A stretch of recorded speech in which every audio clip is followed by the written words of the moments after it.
बिस्मिल्लाहिर्रहमानिर्रहीम। आज के लेक्चर में हम एक्सरसाइज नंबर 1.2 को डिस्कस करेंगे, जिसमें से क्वेश्चन नंबर 1 में हम फाइनाइट और इनफाइनाइट सेट्स को डिस्कस करेंगे। ये क्वेश्चन हमें ये बता रहे हैं, अगर जो फाइनाइट सेट है उसके सामने आप टिक का मार्क लगाएंगे और जो इनफाइनाइट है उसके सामने हम क्रॉस के साइन लगाएंगे। तो जैसे क्वेश्चन नंबर 1 है, इसमें पार्ट नंबर 1 है, यानी एक सेट है जो इंग्लिश अल्फ़ाबेट पर मुश्तमिल है DEFGH, यानी ये एक सेट है जिसमें इंग्लिश अल्फ़ाबेट है, कुछ अल्फ़ाबेट से, यानी फाइनाइट सेट वो सेट था जो लिमिटेड था, जिसके कार्डिनल नंबर्स हम गिन सकते थे। तो यहाँ पर भी 1 2 3 4 5, तो कार्डिनल नंबर 5 है, यानी जिसके कार्डिनल नंबर्स लिमिटेड है वो होगा हमारे पास फाइनाइट, जिसके कार्डिनल नंबर अनलिमिटेड है तो वो होगा इनफाइनाइट। तो यहाँ पर इसके कार्डिनल नंबर जो है वो लिमिटेड है, यानी हम गिन सकते हैं, तो ये फाइनाइट सेट है। और फाइनाइट जो फाइनाइट सेट होगा उसके सामने हम टिक का मार्क लगाएंगे। इसी तरह ऑड नंबर लेस देन 11, यानी 11 से जो नीचे ऑड नंबर है, लाइक सेट में आएगा हमारे साथ 1 3 5 7 9, ये भी एक लिमिटेड सेट है। इसका स्टार्टिंग एंडिंग दोनों पॉइंट्स मालूम है, यानी एक ये इसके कार्डिनल नंबर 6 है, तो ये भी फाइनाइट सेट है, लिहाजा इसके सामने भी हम टिक का मार्क लगाएंगे।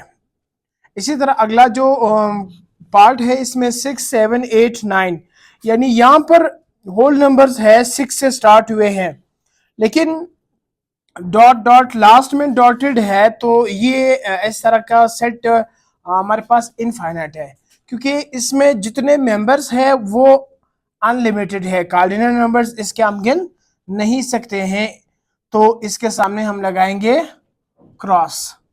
इसी तरह मंथ्स ऑफ द ईयर्स, अच्छा एक साल में 12 महीने होते हैं, तो ये भी हमारे पास एक फाइनाइट सेट है, यानी अगर इस सेट की अगर हम कार्डिनल नंबर मालूम करेंगे तो आएगा 12, लेकिन यहां पर इसके सामने हम लगाएंगे टिक मार्क। इसी तरह the number of stars on the sky, आसमान में सितारे, ये भी अनलिमिटेड है कि कोई भी इसको गिन नहीं सकते हैं, तो ये भी आपके पास आएगा इनफाइनाइट है, तो इसके सामने हम लगाएंगे क्रॉस। इसी तरह क्वेश्चन नंबर 2 में हम एम्प्टी सेट और सिंगलटन सेट को अलग अलग करेंगे। पिछले वीडियो में हम लोगों ने एम्प्टी सेट और सिंगलटन सेट को खूब उसको हमने मतलब डिफाइन किए थे कि सिंगलटन सेट क्या होते हैं, एम्प्टी क्या होते हैं। एम्प्टी ऐसे सेट्स होते थे जिसके कोई भी मेंबर्स नहीं हो, और सिंगलटन वो था जो नाम से जाहिर है कि सिंगलटन, यानी ऐसे सेट्स जिसके मेंबर एक हो। अब क्वेश्चन इसका फर्स्ट पार्ट जो है ना, होल नंबर्स लेस देन 0, 0 से छोटे होल नंबर, हमें पता है जो सबसे छोटा होल नंबर है वो 0 है, 0 से छोटा होल नंबर नहीं है, यानी एक सेट है और वो भी एम्प्टी सेट है, तो यानी ये एक एम्प्टी सेट है। इसी तरह पार्ट 2 में एक सेट है जिसका मेंबर है 2, तो ये भी इसमें एक सेट में एक ही मेंबर है, तो ये है हमारे पास सिंगलटन सेट है। इसी तरह days of the week which begin starts W, यानी ऐसे हफ्ते में ऐसे दिन के नाम जो W से स्टार्ट हो रहा है, तो अगर हम देखें तो हफ्ते में एक ही ऐसे दिन है जो W से स्टार्ट हो रही है, और वो है वेंसडे, तो ये भी हमारे साथ एक सिंगलटन सेट है, ये एक सिंगलटन सेट है। Months of the year begin with E, अगर हम साल के महीनों की बात करें तो उसमें ऐसी महीना जो E से स्टार्ट हो रहा हो, अब देखें तो इस तरह कोई भी मंथ्स नहीं है, तो हम इसको भी लिखेंगे एम्प्टी, ये एम्प्टी हो गया। और natural numbers between 11 and 12, natural numbers में अगर हम 11 और 12 के दरमियान देखें तो ये भी एम्प्टी सेट आ रहा है, तो इसके सामने भी हम एम्प्टी लिखेंगे। क्वेश्चन नंबर 3 में इक्वल सेट्स मांग रहे हैं, यानी इस सेट्स के हमने इक्वल सेट्स बनाने हैं। जैसे पिछली वीडियो में हम लोगों ने सेट्स के इक्वल सेट के डिफिनेशन को डिस्कस किया था। यानी इक्वल सेट्स होता क्या है, कुछ ऐसे सेट्स, दो ऐसे सेट्स जिसके बिल्कुल मेंबर्स के साथ साथ उसके कार्डिनल नंबर्स के साथ साथ मेंबर्स भी सेम हो, तो वो क्या होते हैं, वो आपके साथ एक इक्वल सेट्स होंगे। मिसाल के तौर पर जैसे हमारे साथ ये एक सेट है जिसमें 90, 97, 98, 99, 100 ये एक सेट बना हुआ है। अगर मैं इसका इक्वल सेट बनाऊंगा तो सबसे पहले तो इसके कार्डिनल नंबर्स भी यही होने चाहिए, मतलब इसके कार्डिनल नंबर 4 है, उसके भी कार्डिनल नंबर 4 होने चाहिए। इसकी जो मेंबर्स है उसकी भी यही होने चाहिए। इसको मैं सेट ए से इसको मैं डिनोट करूंगा, तो सेट बी है हमारे साथ 97, 98, 99, 100 ये रहा इसका एक इक्वल सेट। और हाँ, इसके ऑर्डर डिपेंड नहीं करेंगे, मसला नहीं है। अगर आप उसको 97 को आगे पीछे कर दोगे, 100 को आगे कर दोगे, तो तब भी क्या है, ये एक दूसरे का इक्वल सेट है। तो इसको अगर हम एक्सप्रेस करेंगे, so A is equal to the B, यानी A is this equal set of B. A B आपस में एक दूसरे का इक्वल सेट है। इसी तरह ये एक सेट है L M N O P. इस सेट का अगर हमने इक्वल सेट बनाना है तो इसके कार्डिनल नंबर्स भी यही और इसके मेंबर्स भी यही होने चाहिए, L M N O P.